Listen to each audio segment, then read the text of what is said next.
जय श्री राधे कृष्णाय नमः। आज अपनी भगवत गीता का 10वां पाठ शुरू हुआ है।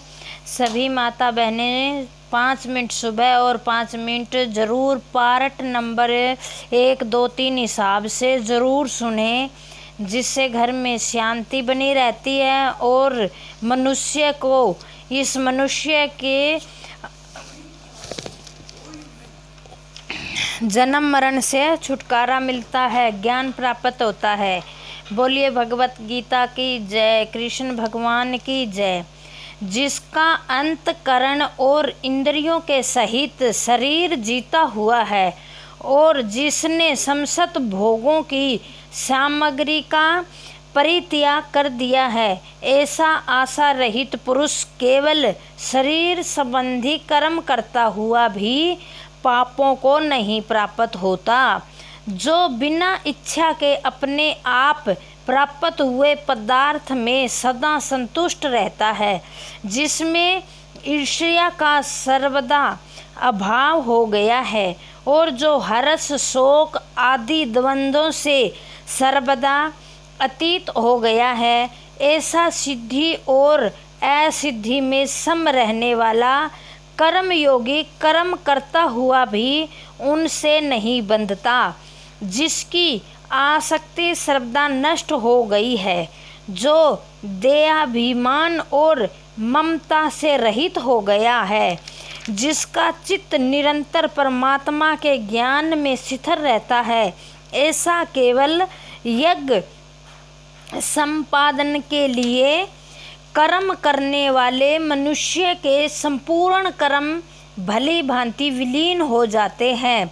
जिस यज्ञ में अर्पण अर्थात शतरुआ आदि भी ब्रह्मा है और हवन किए जाने योग्य द्रव्य भी ब्रह्मा है तथा ब्रह्मा स्वरूप कर्ता के द्वारा ब्रह्म स्वरूप अग्नि में आहुति देना रूप क्रिया भी ब्रह्मा है, उस ब्रह्मा क्रम में स्थित रहने वाले योगी द्वारा प्राप्त किए जाने योग्य फल भी ब्रह्मा ही है।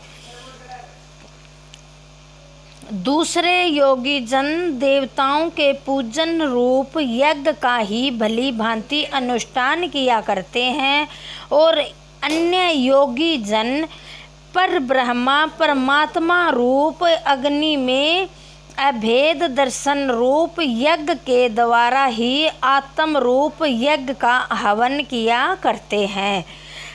अन्य योगी जन श्रोत्र आदि समस्त इंद्रियों को संयम रूप अग्नियों में हवन किया करते हैं और दूसरे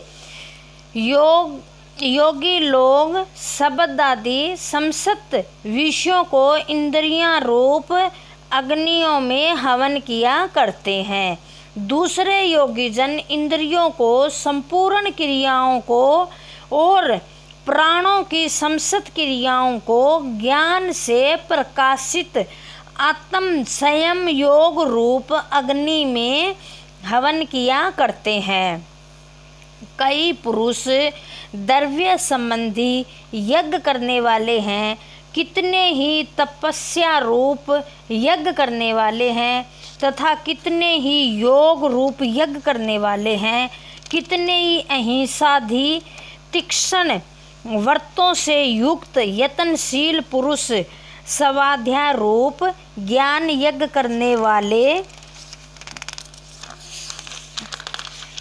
दूसरे कितने ही योगी जन अपान वायु में प्राण वायु को हवन करते हैं, वैसे ही अन्य योगी जन प्राण वायु में अपान वायु को हवन करते हैं तथा अन्य कितने ही नियमित आहार करने वाले प्राणायाम परायण पुरुष प्राण और अपान की गति को रोककर प्राणों को प्राणों में ही हवन किया करते हैं।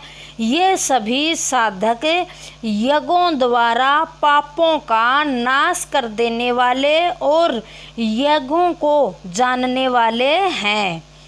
बोलिए राधे कृष्ण की जय। अपना 10वां पार्ट पूरा हुआ है और अब हम 11वां पार्ट की शुरुआत करेंगे। इसमें क्या कहते हैं अर्जुन कुरुक्षेत्र में, इससे आप सुनिए, ज्ञान मिलिए। ये मैं आपको हिंदी में ज्ञान करा रही हूँ, आप इसे ज़रूर सुने। संस्कृत में तो कम समझ आता है, हिंदी में समझ आ जाता है।